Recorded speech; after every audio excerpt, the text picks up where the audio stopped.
Voy a hacer otra oración para empezar esta prédica de hoy. Entonces, si quieren, me acompañan en oración.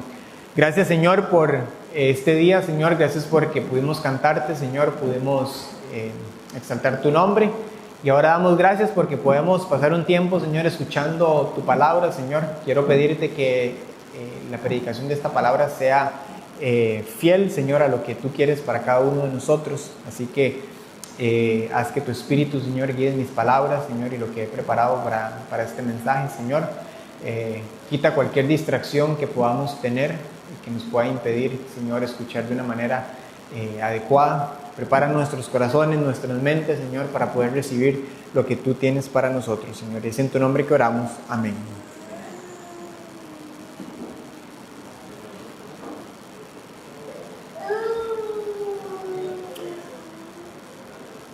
Ok, hace ya 2 semanas atrás iniciamos esta serie nueva en el libro de Éxodo.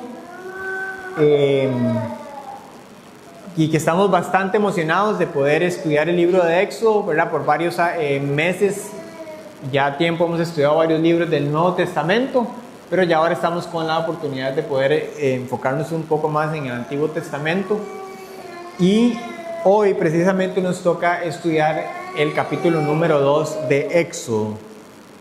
Entonces, si usted no tiene también una Biblia, allá atrás tenemos varias Biblias, entonces si quiere una, levanta la mano y tal vez Che se la puede dar. Y si no, aquí en la pantalla también va a estar los versículos en la pantalla. Entonces vamos a leer Éxodo 2. Dice: hubo un levita que tomó por esposa a una mujer de su propia tribu. La mujer quedó embarazada y tuvo un hijo, y al verlo tan hermoso lo escondió durante 3 meses. Cuando ya no pudo seguir ocultándolo, preparó una cesta de papiro, la embadurnó con brea y asfalto. Después puso en ella al niño y fue a dejar la cesta entre los juncos que había en la orilla del Nilo. Pero la hermana del niño se quedó a cierta distancia para ver qué pasaría con él. En eso, la hija del faraón bajó a bañarse en el Nilo. Sus doncellas, mientras tanto, se paseaban por la orilla del río. De pronto la hija del faraón vio la cesta entre los juncos y ordenó a una de sus esclavas que fuera por ella. Cuando la hija del faraón abrió la cesta y vio allí dentro un niño que lloraba, le tuvo compasión y exclamó: «Es un niño hebreo». La hermana del niño preguntó entonces a la hija del faraón: «¿Quiere usted que vaya y llame una nodriza hebrea para que críe al niño por usted?» «Ve a llamarla», contestó. La muchacha fue y trajo a la madre del niño, y la hija del faraón le dijo: «Llévate a este niño y críamelo. Yo te pagaré por hacerlo». Fue así como la madre del niño se lo llevó y lo crió. Ya crecido el niño, se lo llevó a la hija del faraón, y ella lo adoptó como hijo suyo. Además, le puso por nombre Moisés, pues dijo: «Yo lo saqué del río». Un día, cuando Moisés ya había crecido, fue a ver a sus hermanos de sangre y pudo observar sus penurias. De pronto vio que un egipcio golpeaba a uno de sus hermanos, es decir, a un hebreo. Miró entonces a uno y a otro lado, y al no ver a nadie mató al egipcio y lo escondió en la arena. Al día siguiente volvió a salir, y al ver que 2 hebreos peleaban entre sí, preguntó al culpable: «¿Por qué golpeas a tu compañero? ¿Y quién te nombró gobernante y juez sobre nosotros?», respondió aquel. «¿Acaso quieres matarme a mí como mataste al egipcio?». Esto causó temor en Moisés, pues pensó: ya se supo lo que hice. Y en efecto, el faraón se enteró de lo sucedido y trató de matar a Moisés. Pero Moisés huyó del faraón y se fue a la tierra de Madián, donde se asentó junto a un pozo. El sacerdote de Madián tenía 7 hijas, las cuales solían ir a sacar agua para llenar los abrevaderos y dar de beber a las ovejas de su padre. Pero los pastores llegaron y las echaron de allí. Moisés intervino en favor de ellas, las puso a salvo de los pastores y dio de beber a sus ovejas. Cuando las muchachas volvieron a la casa de Reuel, su padre, les preguntó: «¿Por qué volvieron hoy tan temprano?». «Porque un egipcio nos libró de los pastores», respondieron. «Hasta nos sacó el agua del pozo y dio de beber al rebaño». ¿Y dónde está ese hombre?, contestó. ¿Por qué lo dejaron solo? Invítenlo a comer. Moisés convino en quedarse a vivir a casa de aquel hombre, quien le dio por esposa a su hija Séfora. Ella tuvo un hijo al cual Moisés llamó Gersón, pues razonó: soy un extranjero en tierra extraña. Mucho tiempo después murió el rey de Egipto. Los israelitas, sin embargo, seguían lamentando su condición de esclavos y clamaban pidiendo ayuda. Sus gritos desesperados llegaron a oídos de Dios, quien al oír sus quejidos se acordó del pacto que había hecho con Abraham, Isaac y Jacob. Fue así como Dios se fijó en los israelitas y los tomó en cuenta. Ahora, como podemos ver, en un solo capítulo vemos bastante de lo que sucedió en este momento. Bastantes cosas sucedieron. Entonces, vamos a profundizar en cada uno de los eventos que pasaron en este capítulo para poder ver, ¿verdad?, lo que el Señor tiene para nosotros en este texto. Algo importante que podemos notar es que nosotros vivimos en una cultura que asocia normalmente la obra de Dios con algo que tiene que ser espectacular, ¿verdad?, algo maravilloso. ¿Verdad? Pensamos que Dios está obrando cuando vemos algún milagro, cuando vemos una sanidad, cuando vemos una respuesta inmediata o una puerta que se abre inmediato y bastante evidente. Pero ¿qué sucede cuando Dios parece estar en silencio? Y Éxodo 2 es uno de esos capítulos donde pareciera que Dios no aparece. ¿Verdad? Y curiosamente, el nombre de Dios casi no se menciona en este capítulo. En este capítulo no hay plagas, no hay mar rojo, no hay la zarza ardiente, no hay señales sobrenaturales. Nos encontramos una madre preocupada, una hermana que está vigilando desde lejos, una princesa egipcia, un bebé llorando, un asesinato, un pleito entre dos hombres hebreos, un hombre huyendo al desierto y un pueblo que sigue sufriendo. ¿Verdad? Y vemos todas esas cosas que sucedieron en este capítulo y uno se podría preguntar: ¿a dónde está Dios? Pero sin embargo, este capítulo, ¿verdad?, nosotros nos podríamos preguntar eso, pero este capítulo está lleno de Dios. Porque aunque Dios no habla, Dios está gobernando. Y aunque Dios no interviene de una manera visible, Él está dirigiendo cada uno de los detalles de lo que está sucediendo en la historia. Entonces vamos a iniciar con cada una de las cosas que están pasando en este capítulo. Pero al principio de Éxodo 2, y si alguien ve esta historia desde una perspectiva humana, así como tal vez nosotros la estamos viendo, podríamos pensar que el plan de Dios fue un fracaso. ¿Por qué? Porque el faraón, recordemos que en el capítulo pasado había ordenado la muerte de todos los niños hebreos. Pero parecía como que el mal tenía la última palabra de lo que estaba sucediendo. Pero esta historia nos demuestra totalmente lo contrario.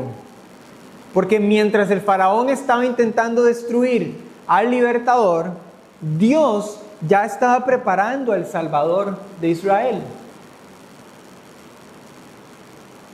Y lo que nosotros podemos ver en cada una de las escenas de este capítulo es que podemos encontrar la providencia de Dios. ¿Verdad? Dios estuvo obrando en el nacimiento de Moisés y no fue un nacimiento común y corriente. El texto dice que su madre vio que era un niño hermoso. Y creo que esto nos recuerda un poco el lenguaje utilizado en Génesis al principio de la creación, cuando Dios creó todo. Y dice que cuando Dios cada día que terminaba de hacer algo, dice que todo era bueno. Entonces desde el principio Dios había apartado a Moisés para un propósito en específico. Y antes de que Moisés pudiera hacer algo por Dios, Dios ya estaba obrando por él. Entonces el trabajo de Dios se ve en todo el capítulo. Inclusive, Dios estuvo obrando en la canasta que flotó sobre el río Nilo. Porque, ¿verdad? Otra vez, viéndolo desde una perspectiva humana, esto fue una decisión desesperada de parte de la mamá de Moisés. Pero es que inclusive ni la canasta estuvo fuera del control de Dios. Y esto fue algo increíble que aprendí estudiando este texto. Dice que la palabra que se utilizó en este texto para canasta es la misma palabra que fue utilizada para el arca de Noé. Así como Dios salvó a Noé a través del arca para preservar la vida, ahora está preservando a Moisés para poder traer salvación a su pueblo. Entonces, el mismo río que debía ser un instrumento de muerte, se convirtió en el medio que Dios utilizó para preservar la vida. Inclusive Dios dirigió el corazón de la hija del faraón. Pero no fue una casualidad de que ella llegara en ese momento al río. No fue casualidad que ella sintiera compasión por el niño. Porque mientras el faraón estaba endureciendo su corazón, Dios estaba moviendo el corazón de su propia hija. Y lo increíble de toda esta historia es que el decreto del rey no podía detener el propio propósito del rey soberano. Entonces, así mismo Dios utilizó a Miriam y a Jocabet, porque Miriam tuvo la valentía de acercarse a la princesa egipcia y ofrecerle una nodriza. ¿Verdad? Y el resultado de esto fue increíble, porque entonces la propia mamá de Moisés recibe nuevamente a su hijo. ¿Verdad? Es ella la que tiene la oportunidad ahora sí de criar a su hijo. Y aún más increíble, le pagaron para que ella hiciera este trabajo, para criar a su propio hijo. Entonces otra vez, el decreto del rey no podía detener el propósito que Dios tenía. No había nada que se interpusiera ante el propósito de Dios.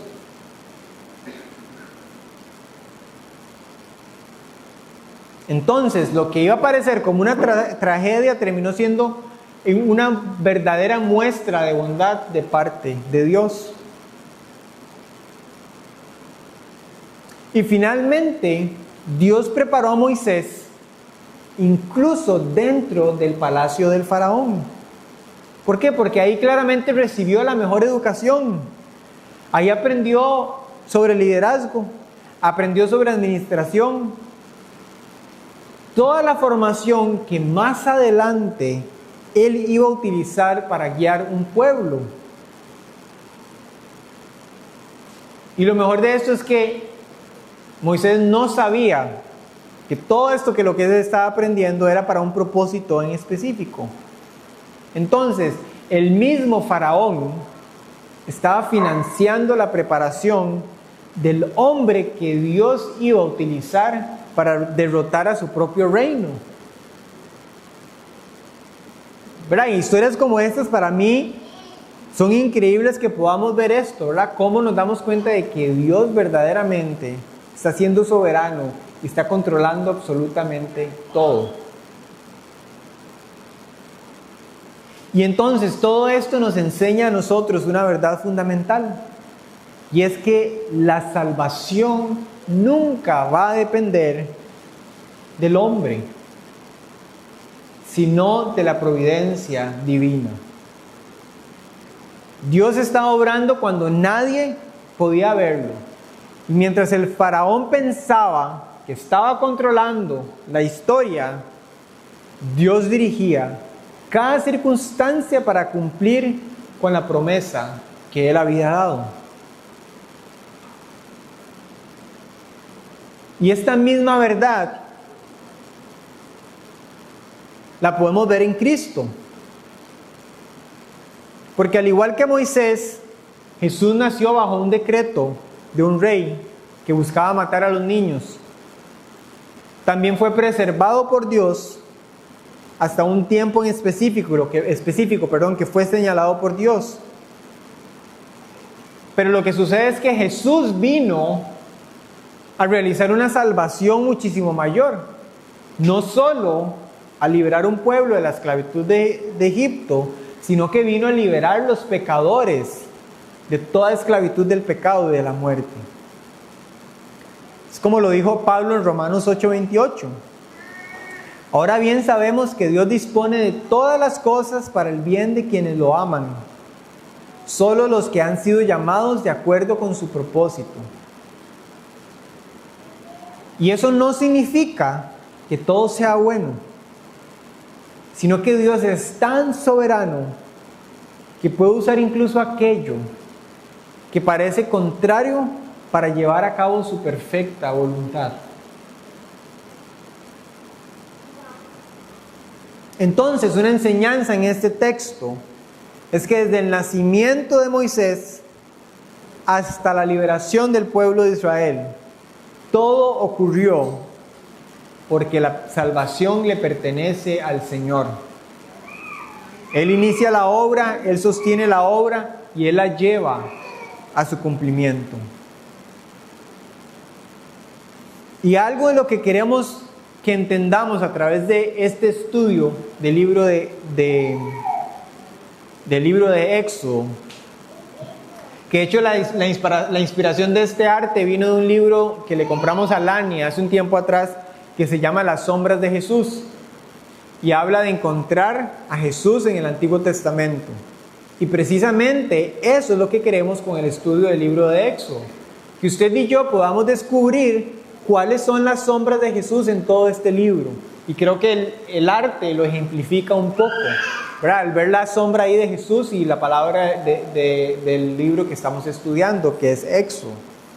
Entonces, este capítulo 2 nos recuerda que Moisés no era el Salvador definitivo, sino que era un anticipo del verdadero Salvador.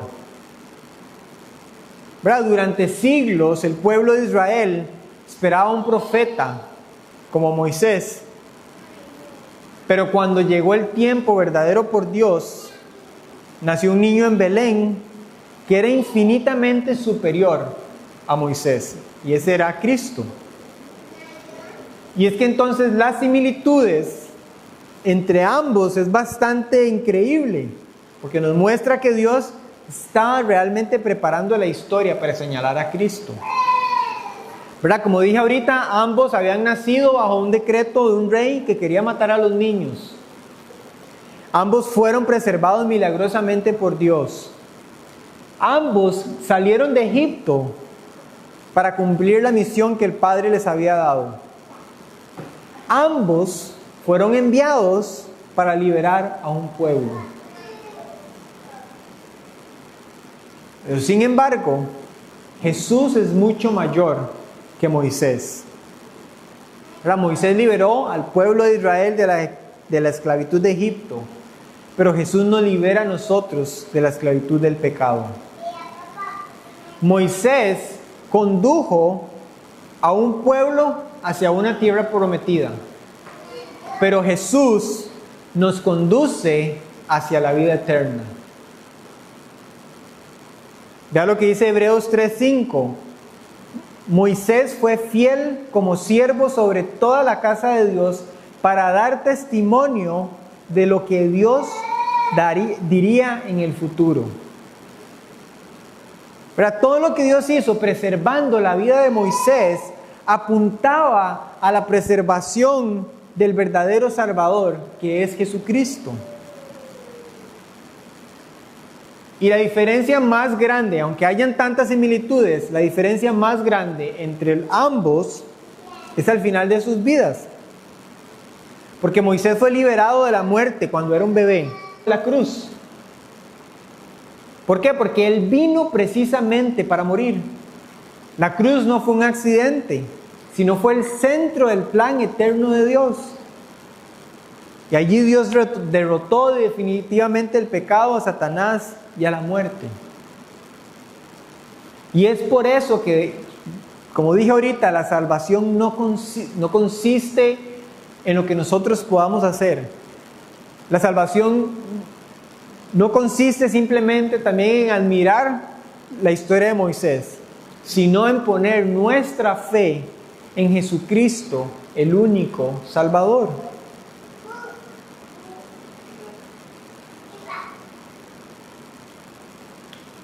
Lo impresionante de esta historia también es que cuando Moisés cumplió 40 años, le llegó el momento de tomar una decisión importante que iba a cambiar totalmente su vida. Y lo interesante de esta historia es que a esta edad, a los 40, a este momento de la historia, Moisés lo tenía todo.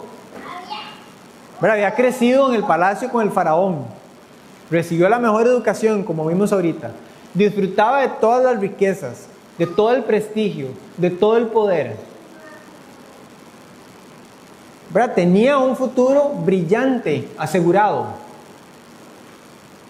Pero sin embargo, había algo que el palacio no pudo borrar de Moisés. Fue que Moisés sabía quién era él realmente. Que él pertenecía al pueblo del pacto. Y de hecho en Hechos 7 se nos dice que Moisés tuvo el deseo de visitar a sus hermanos.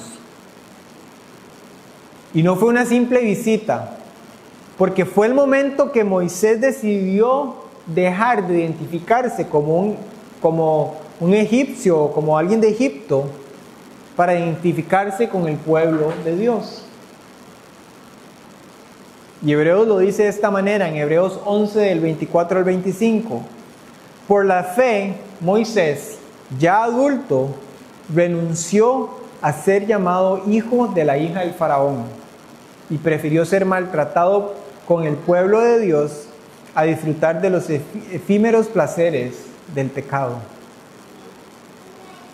Y aquí podemos observar que la decisión que Moisés estaba haciendo no fue una decisión política, fue más bien una decisión espiritual. ¿Por qué? Porque él no estaba simplemente cambiando de nacionalidad, él estaba cambiando de reino. Estaba renunciando a una identidad que estaba construida sobre el poder humano para abrazar la identidad del pueblo de Dios.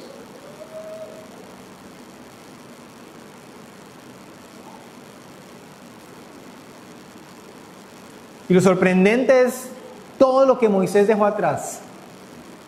Renunció al prestigio, a la comodidad, a la riqueza, a una vida segura. Y cualquiera de nosotros humanamente lo dice, estaba loco Moisés, ¿cómo iba a dejar todas esas cosas? Pero lo hizo, ¿verdad? Todo por identificarse con un pueblo esclavo y despreciado. Desde la perspectiva del mundo fue una decisión absurda, una decisión bastante tonta. Pero desde la perspectiva de la fe,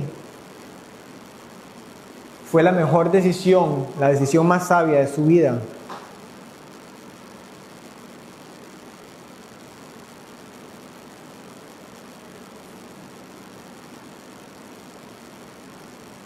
Y aunque Cristo aún no había venido al mundo, Moisés entendió que pertenecer al pueblo de Dios era más valioso que cualquier tesoro temporal. Y aquí nuevamente Moisés nos está apuntando a Cristo.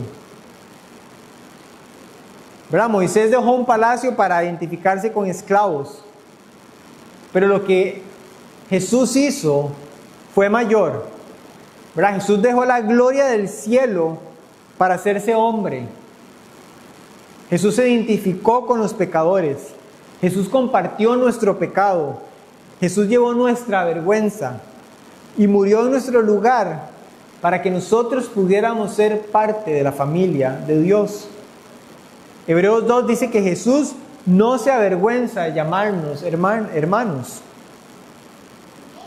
¿Verdad? Y es que nosotros sabemos que merecíamos ser rechazados por Dios,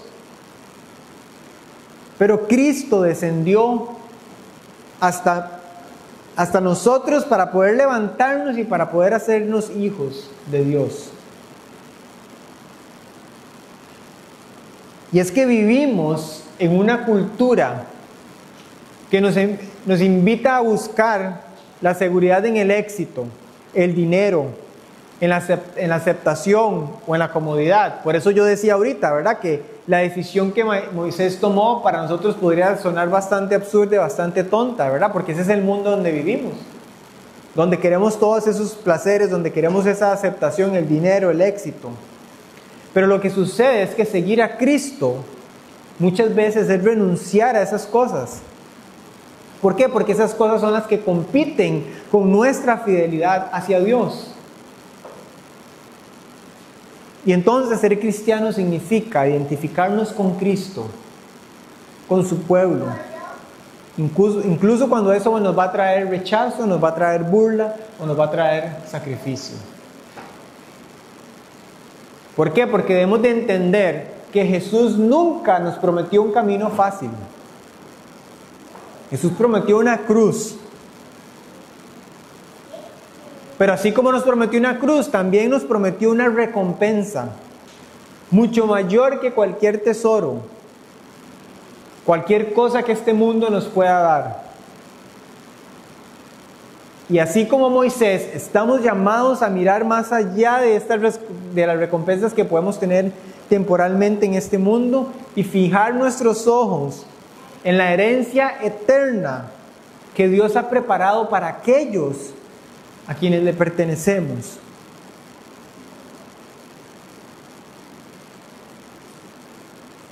Yo sé que la verdadera fe siempre nos va a llevar a decir: prefiero sufrir con Cristo que disfrutar por un tiempo todos los placeres pasajeros del pecado.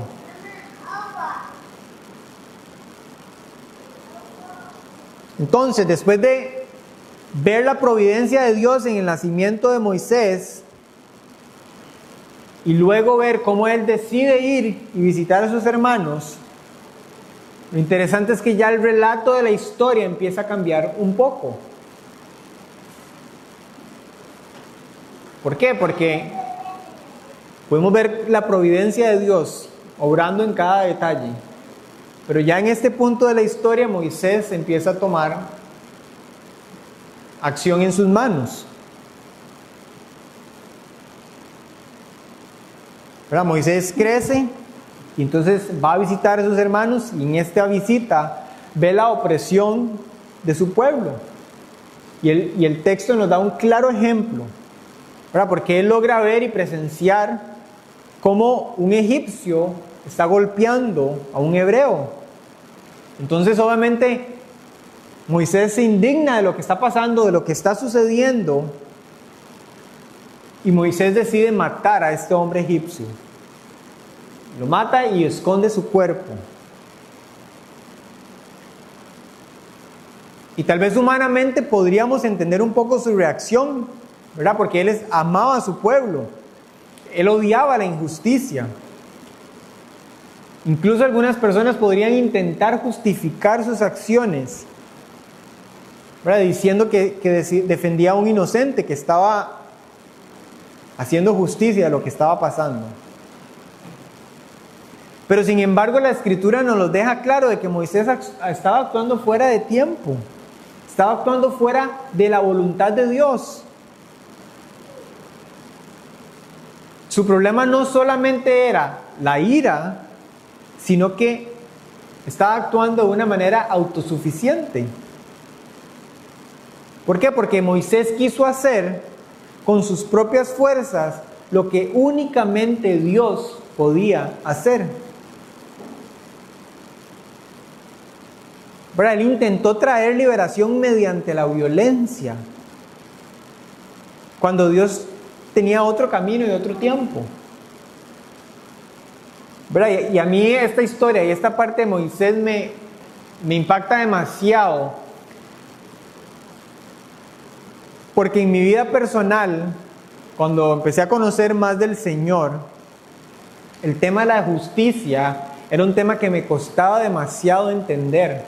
¿Por qué? Porque soy una persona que siempre está como muy con los ojos puestos en lo injusto, cuando las cosas no son las correctas, cuando las cosas no se están dando de una manera verdadera. ¿Verdad? Y me costó lograr entender que a mí no me correspondía muchas veces hacer que las cosas fueran justas, porque la justicia de Dios es diferente a mi justicia. Y entonces esta historia nos recuerda esta verdad, ¿verdad? Que nosotros no podemos hacer la voluntad de Dios utilizando los métodos que desobedecen a Dios, ¿verdad? Muchas veces caemos en la misma tentación. Muchas veces nosotros queremos acelerar el plan de Dios. Pensamos a veces que una mentira pequeña puede producir un buen resultado. Creemos que una explosión de ira va a solucionar el problema. Pensamos que nosotros podemos ayudar a Dios haciendo las cosas a nuestra manera. Pero debemos de entender de que Dios no necesita nuestro pecado para cumplir sus propósitos. Porque inclusive podemos ver en esta historia que el asesinato de Moisés no acercó la liberación de Israel, más bien la retrasó. ¿Por qué? Porque entonces Moisés tuvo que huir al desierto durante 40 años antes de que Dios lo llamara para ser el libertador.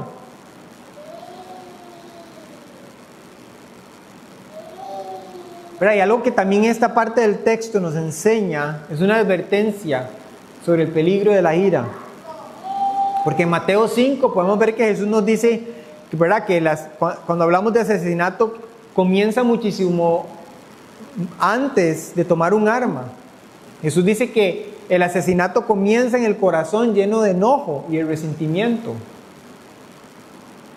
Entonces, como creyentes nosotros estamos llamados a combatir la injusticia, pero nunca abandonando el carácter de Cristo. Otra vez, porque estamos en un mundo donde el mal responde con odio y con violencia.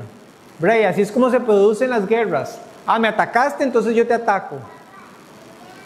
Me bombardeaste, ahora yo también te bombardeo.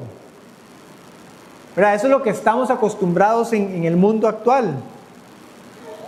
Pero el pueblo de Dios debe responder de una manera diferente. Responde con verdad, responde con justicia y responde con amor. Y lo que podemos ver en este texto es que al final Moisés claramente va a aprender una lección que también todos nosotros necesitamos aprender. Y es que la obra de Dios se hace a la manera de Dios y en el tiempo de Dios. Y solo cuando Moisés dejó de confiar en su propia fuerza y comenzó a confiar plenamente en el Señor,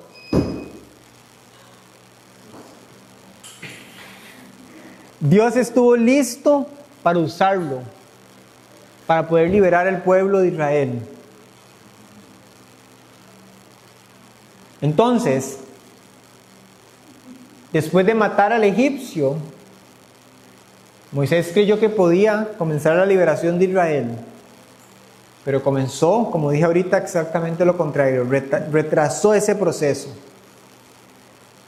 ¿Y cómo nos damos cuenta de eso? Porque vea que al día siguiente, después de que Moisés mata al egipcio, se encuentra ese conflicto entre los dos hebreos, y él va y él intenta reconciliarlos y arreglar el problema de lo que estaba sucediendo ahí, pero la respuesta que Moisés recibe dice mucho.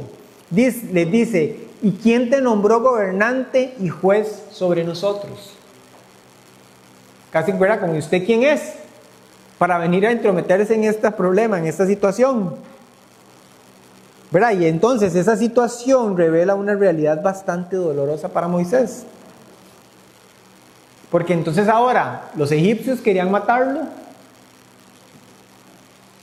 y ahora los hebreos no querían seguirlo, no querían escucharlo. Pero había perdido el favor del palacio y ahora había perdido toda la confianza del pueblo. Entonces su primer intento de salvar al pueblo de Israel terminó un total fracaso. ¿Y por qué?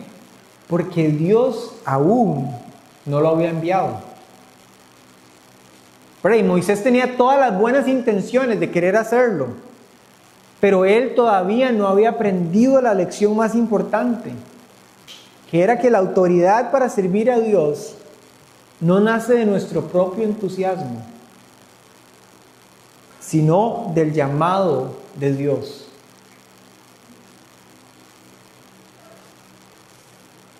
Y creo que esto debería de retarnos muchísimo a nosotros. Yo creo que tal vez no todos, pero muchos a veces actuamos de una manera impulsiva, ¿verdad? Porque queremos hacer algo y es algo bueno, y es algo que tal vez a Dios le va a agradar, pero no nos detenemos en preguntarnos, ¿es esto verdaderamente lo que Dios quiere? ¿O ese es el momento que Dios quiere que esto suceda?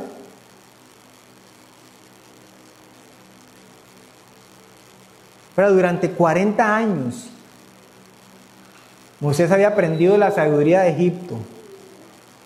Y ahora Moisés tenía que pasar 40 años aprendiendo a depender en Dios. Y muchas veces pensamos que el desierto es un castigo que Dios nos está dando. Pero podemos ver en el caso de Moisés que el desierto más bien fue como una escuela para él. ¿Por qué? Porque ahí era el momento que Dios iba a utilizar para romper la autosuficiencia de Moisés, para enseñarle a confiar completamente en Dios. Dios no había terminado con Moisés. Y lo lindo de esta historia es que el fracaso de Moisés, imaginémonos qué tan ahuevado podía haberse sentido Moisés en ese momento, después de haber matado a alguien, después de ir y encontrarse un pleito de hebreos y que ni nadie del pueblo quería escucharlo, ¿qué tan mal se pudo haber sentido Moisés en ese momento? Pero Dios no desechó a Moisés. Dios lo formó, Dios lo preparó, Dios lo transformó. Y la historia nos demuestra, porque ahí en Madián vamos a encontrar una escena donde podemos encontrar cómo Moisés estaba cambiando. ¿Por qué? Porque nuevamente Moisés encuentra una injusticia. Unos pastores dicen que estaban maltratando a las hijas de Reuel, impidiéndole que les diera agua al rebaño de ovejas. Entonces, según lo que ya hemos visto, ¿cómo hubiera actuado Moisés en ese momento? De una manera violenta. Pero vemos que ocurre algo totalmente diferente. ¿Por qué? Porque él defiende a las mujeres sin recurrir a la violencia, sin tener que matar a nadie. Y después de haberlas ayudado, les empieza a sacar el agua. Y él mismo va a ir a dar de beber al rebaño. Y ese detalle puede ser bastante pequeño, pero nos está revelando el corazón de Moisés. Y nos está revelando que hay un corazón diferente en él.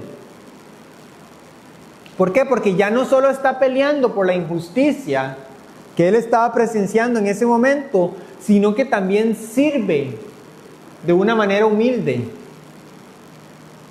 Entonces, el hombre que un día quiso ser el libertador por medio de la fuerza, aprendió que la mejor manera de hacerlo es a través del servicio. Estaba formando Moisés, estaba formándole el carácter que iba a necesitar para poder pastorear a toda una nación. Y es entonces aquí otra vez donde Moisés nos muestra o nos apunta a Cristo. ¿Por qué? Porque Jesús también fue rechazado en su pueblo.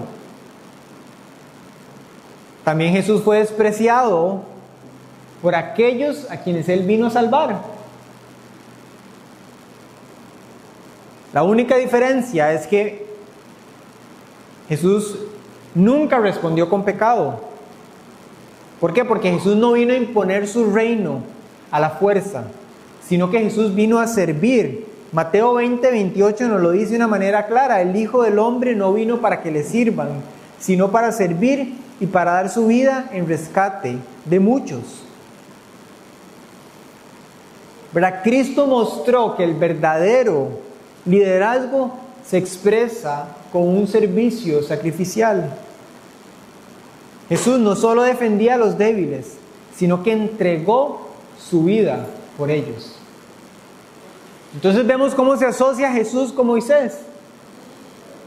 Y vemos un Moisés diferente del principio de la historia a más adelante en la historia.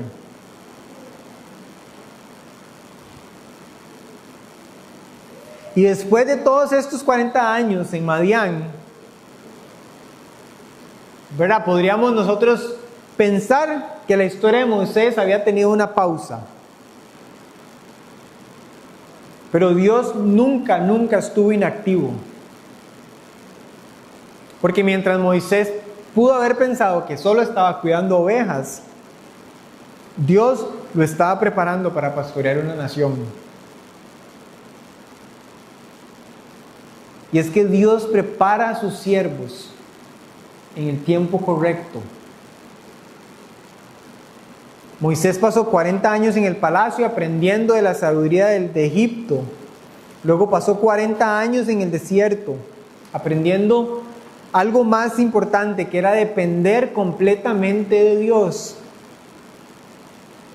El desierto no fue un tiempo perdido, sino fue el lugar donde el carácter de Moisés fue formado, donde aprendió a ser humilde, donde aprendió a ser paciente, donde aprendió a servir, donde aprendió a cuidar ovejas. Pero es la preparación perfecta para el día en que tendría que cuidar al pueblo de Dios.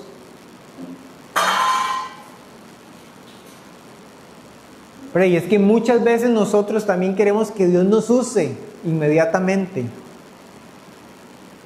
Pero debemos entender de que Dios está más interesado en formar nuestro carácter que en acelerar nuestro ministerio o lo que Dios quiera hacer con nosotros. Y me llama demasiado la atención porque otra vez vemos cómo esto se asimila a la historia de Jesús. Y vean cómo hasta en el texto, ¿verdad? Porque si nosotros vamos a los evangelios no nos muestran mucho detalle de que Jesús nace hasta que tiene 29 años. Pero el texto nos da muy poquito. Y vea con Moisés también, el texto solo nos da muy poquito desde que nace hasta que tiene los 40 años.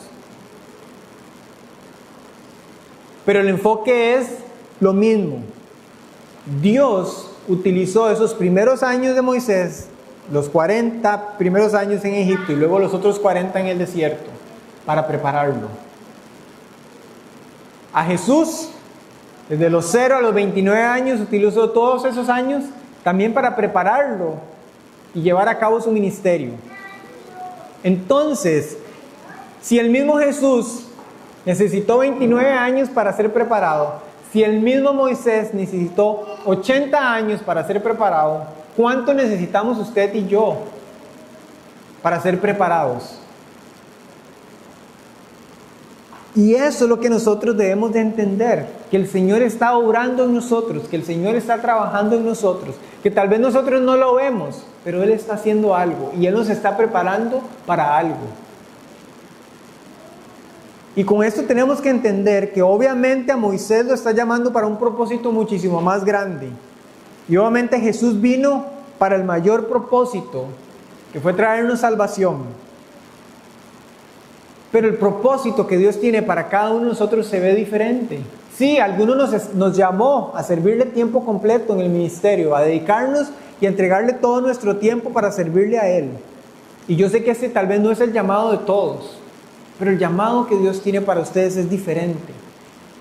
Y es su trabajo estar atento a eso y entender cuáles son las circunstancias de vida que usted ha tenido y que Dios le ha estado preparando para llevar a cabo ese propósito.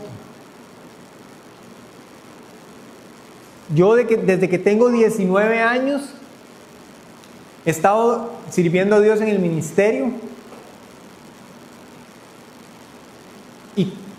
y creo fielmente que cada etapa en la que Dios me ha dado ha sido para formarme y para prepararme para la siguiente etapa del ministerio. Antes de venir a Nosara, nosotros a servirle aquí a Casa Vida, estuvimos 5 años trabajando en una iglesia en San José. Y hoy en día yo digo que claramente Dios utilizó esos 5 años para que nosotros trabajáramos en esa iglesia para venir a servirle a Dios aquí. Y Dios ha utilizado eso de muchísimas maneras, inclusive proveyendo personas que apoyan económicamente nuestro ministerio aquí en Nosara. Pero tuvimos que haberlas conocido durante esos 5 años para que pudieran confiar en nosotros y en el llamado y en el propósito que Dios tiene en nuestra vida y en nuestro ministerio aquí en Nosara. Y son ahora personas comprometidas en oración, de manera económica, para que nosotros como familia podamos estar aquí, yo delante de ustedes, preparando toda una semana este sermón para venir y predicarlo. Y para mí eso es lindísimo, ver cómo Dios obra. Y ver la soberanía de Dios y ver lo que Dios hace sin que nosotros nos demos cuenta. Entonces piensa en su vida. Tal vez no es, como les dije otra vez, tal vez no es dedicarse tiempo completo al ministerio, pero yo sé que Dios tiene un propósito para su vida. Entonces piense cómo Dios ha utilizado todas las experiencias de su vida para formarlo para el propósito que Él tiene para usted. ¿Por qué? Porque Él utiliza las circunstancias ordinarias de la vida para prepararnos para aquello de lo que todavía nosotros no vemos.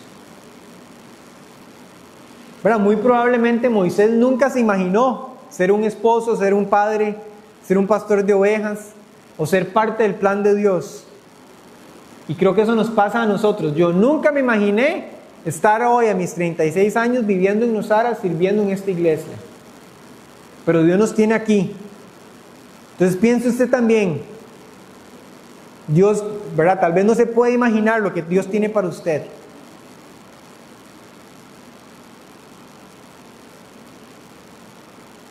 Pero cada una de las experiencias de las que hemos tenido, Dios las ha utilizado para capacitarnos y para convertirnos en las personas que necesitamos ver.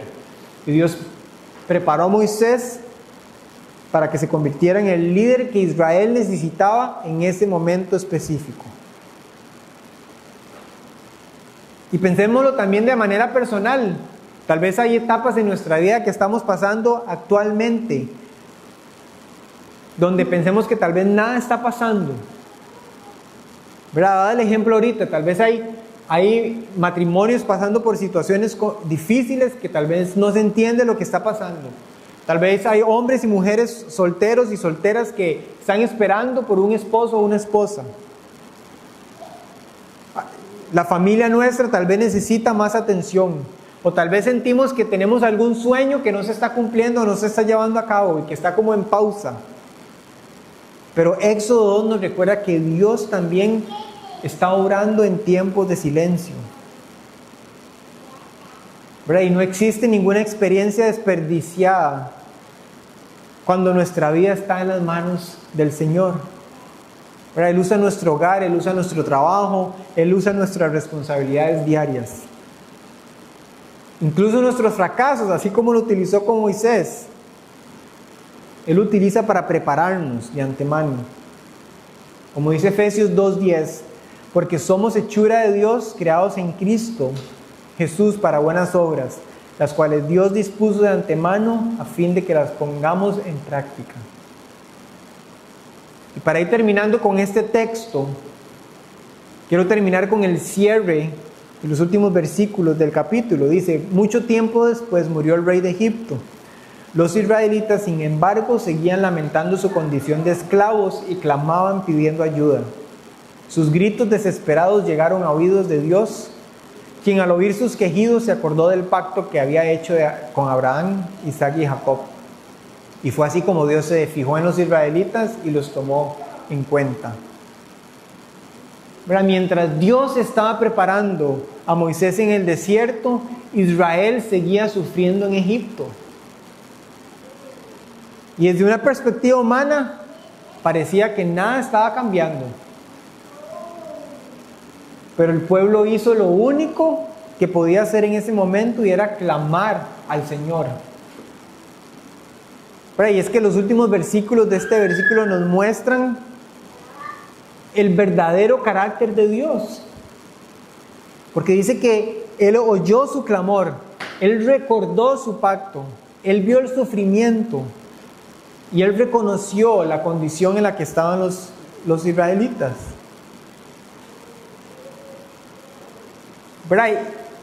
Y yo creo que si leemos este texto, se puede entender como que Dios estaba ignorando la situación de los israelitas, pero hasta que clamaron, ya se dio cuenta. Y no es así.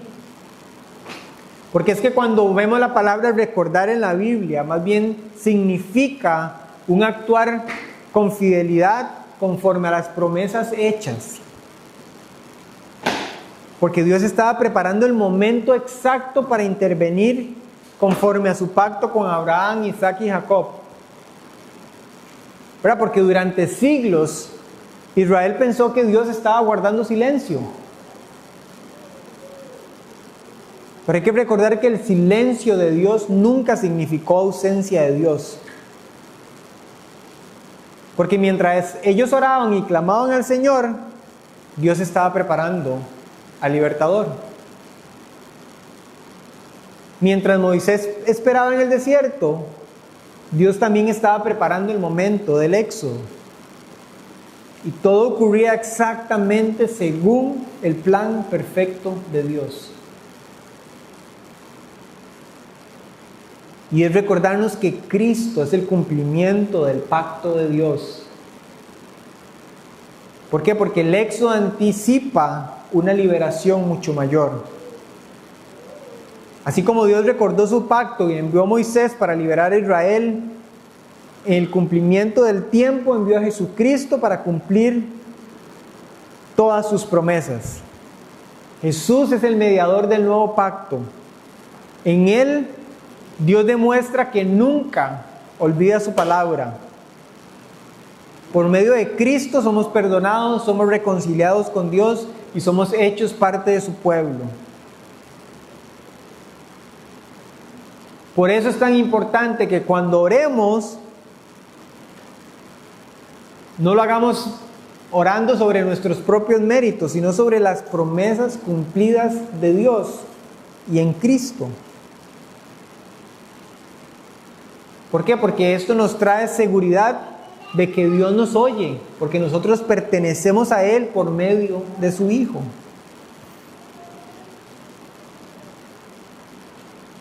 Y entonces Éxodo 2 comienza con un bebé indefenso, en una pequeña canasta, y termina con un hombre olvidado en el desierto. ¿Verdad? Como decíamos ahorita, pobre Moisés. Nada prometedor. Pero detrás de cada una de las escenas en este texto podemos ver la mano soberana de Dios. Dios preservó a Moisés. Dios permitió el fracaso de Moisés. Dios lo formó en el desierto. Dios escuchó el clamor de Israel. Y en el momento preciso, Dios actuó para salvar a su pueblo. Y lo mismo ocurre con nosotros. ¿Verdad? Porque hay momentos en que nosotros no entendemos lo que Dios está haciendo. Hay temporadas de espera, de desierto, de fracasos, de silencio. Pero sin embargo, este capítulo nos invita a que nosotros podamos descansar en la verdad de que Dios ve de que Dios oye, de que Dios recuerde y conoce, y que sigue gobernando cada detalle de la historia. Y es que esa verdad la podemos ver en su máxima expresión en Cristo, en la cruz, donde Dios nos mostró definitivamente que Él no había olvidado el pacto para su pueblo, sino que allí mismo aseguró nuestra salvación para siempre. Por eso podemos terminar con la enseñanza que podemos ver en todo Éxodo 2, que desde el principio hasta el final, la salvación le pertenece al Señor. Él inicia la obra, Él sostiene la obra y Él lleva a cabo su cumplimiento para la gloria de su nombre. Oremos. Señor, gracias porque de verdad tu palabra es reveladora, Señor.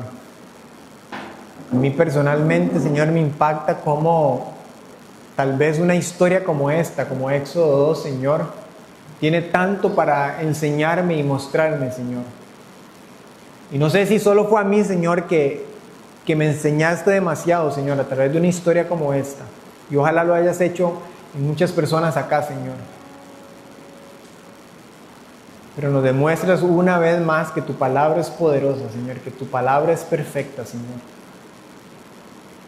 Así que hoy quiero orar, Señor, para que cada uno de nosotros, Señor, si estamos pasando por situaciones de silencio, de pausa, Señor, donde no entendemos lo que estás haciendo, Señor, nos los puedas mostrar, Señor, que lo que necesitamos es depender verdaderamente de ti, Señor. Así como lo hiciste con Moisés, Señor, hazlo con nosotros, Señor. Ayúdanos a entender que si estamos en el desierto, Señor, si estamos en el silencio, si estamos en la pausa, Señor, es porque nos estás mostrando algo, Señor. Y es a confiar y depender plenamente de ti, Señor. Ayúdanos a entender, Señor, que no necesitamos saber todas las respuestas, Señor. Porque humanamente lo queremos, Señor.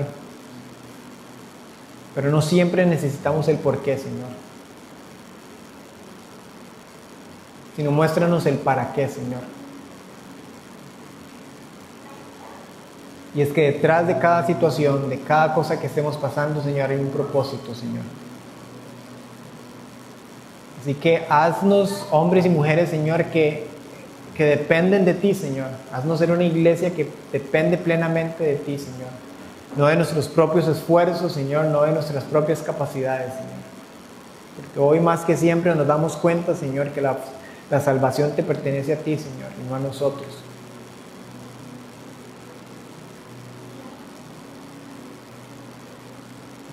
Damos gracias, Señor, porque si tal vez habemos personas que hemos pasado por situaciones, Señor, difíciles y hemos podido salir, Señor, de esas situaciones, Señor, nos damos cuenta, Señor, de que el mérito no es nuestro, sino es tuyo, Señor. Como decía ahorita, Señor, es para que tu nombre sea exaltado, Señor. Y tal vez eso es lo que necesitamos, Señor, entender, de que las situaciones que estamos pasando, Señor, es para que quitemos la mirada de nosotros y podamos ponerla en ti, Señor. Ayúdanos, Señor, en que cada situación de la que nosotros pasemos verdaderamente te glorifiquen a ti, Señor, y podamos darte plenamente la gloria y la honra a ti, Señor. Bendice esta iglesia, Señor, bendice cada una de las personas que son parte de esta comunidad, Señor. Ayúdanos también, Señor, como iglesia y como comunidad, caminar en conjunto, Señor, en momentos difíciles, Señor, abrir nuestros corazones a poder cargar las dificultades de cada uno de nosotros, Señor, porque para eso nos has dado una comunidad, Señor. Moisés tuvo que alejarse, Señor, pero hoy, Señor, tú nos vas a apoyarnos. Así que ayúdanos a ser esos hermanos, Señor, en la fe. Gracias por tu bondad, Señor, por tu misericordia, por quien tú eres, porque al fin y al cabo eso es lo más importante ante todo, Señor. Bendice el resto de este domingo, Señor, y es en tu nombre que oramos. Amén.